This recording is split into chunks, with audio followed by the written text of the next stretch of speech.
Think of 1066. You probably think of the Battle of Hastings, a single day that changed England forever. But the real story, the one that cemented William the Conqueror's rule, wasn't fought on a single battlefield. It was a brutal, years-long campaign of terror and subjugation, especially in the defiant north. This is the story of how William broke the spirit of England, not with one decisive battle, but with fire, famine, and fear. After his victory at Hastings, William thought the crown was his. He was wrong. The English, especially the proud and independent Northumbrians, saw him as nothing more than a foreign invader. They had their own leaders, their own traditions, and they weren't about to bow to a Norman duke. Uprisings began to flare up across the country, but the north was the heart of the resistance. Men like Edwin and Mercar, powerful Anglo-Saxon earls, rallied the people against the new king. In 1068, William marched north for the first time. He was a master strategist and knew he needed to control the key routes and centers of power. He built castles, those iconic symbols of Norman domination, at places like Warwick and York. He thought he had pacified the region. He even pardoned Edwin and Mercar, hoping to win them over. But it was a fragile peace. The northern lords were just biding their time. The real explosion came in 1069. The northern rebels, bolstered by an invading Danish fleet led by King Sweyn Estrithson's brother, saw their chance. They stormed the city of York, a key Norman stronghold. They overwhelmed the Norman garrison, slaughtering an estimated 3,000 Norman soldiers and supporters. The Norman castle was burned to the ground. For a moment, it seemed like the North had won its freedom back. When news of the York massacre reached William, he was reportedly thrown into a terrifying rage. This wasn't just a rebellion.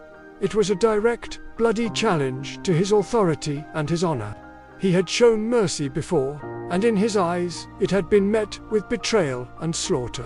He made a solemn vow. He would not just defeat the North, he would destroy it. He would make an example of them so terrifying that no one in England would ever dare to defy him again.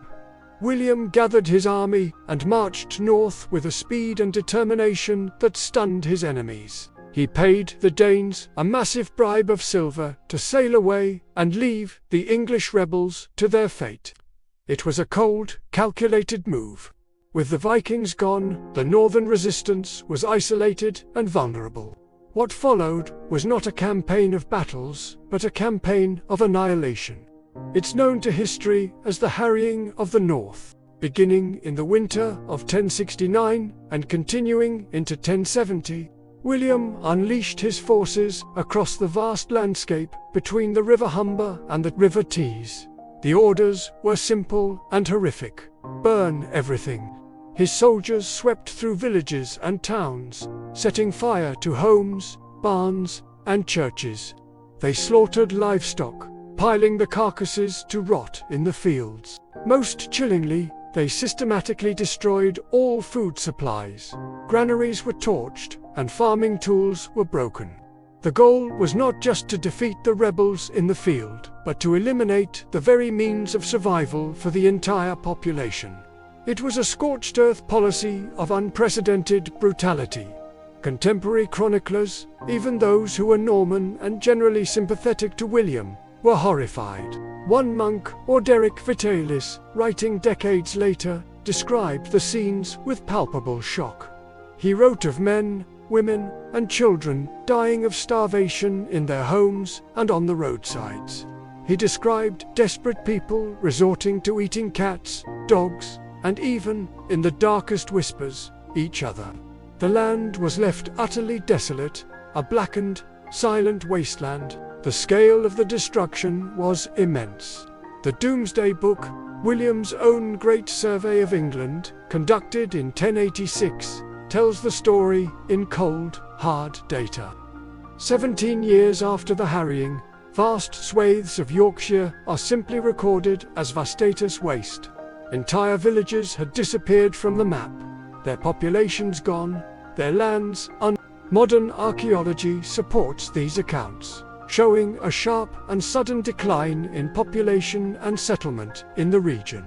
Some estimates suggest that over 100,000 people may have perished from starvation and disease in the aftermath. It was a demographic catastrophe that the North would not recover from for centuries. Why such extreme brutality? For William, it was a calculated act of state terror. He needed to crush the English spirit of resistance completely. The North, with its independent identity and ties to Scandinavia, was the biggest threat to his new kingdom.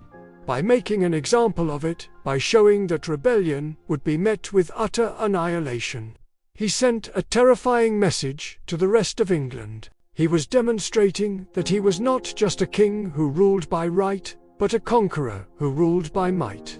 The harrying of the North fundamentally changed the character of northern England. The old Anglo-Saxon aristocracy was wiped out, their lands given to loyal Norman and French barons who would enforce the king's will. The new Norman lords built more castles, stone fortresses that dominated the landscape and served as a constant reminder of who was now in charge. The power structure was completely rewritten. This brutal event is a stark reminder that the Norman conquest wasn't a clean, simple transition. It was a violent, bloody affair built on dominance and fear. William the Conqueror secured his throne not just at Hastings, but in the smouldering ruins of the North. He had broken the rebellion, but he had also created a legacy of bitterness and a scar on the landscape and memory of England that would endure for generations. The story of 1066 is incomplete without the harrowing tale of the winter that followed, when a king's fury was unleashed and a whole region was brought to its knees by fire and famine. Thank you so much for watching. If you found this dive into the darker side of history interesting, please hit that like button and subscribe for more stories you might not have learned in school. We'll see you in the next one.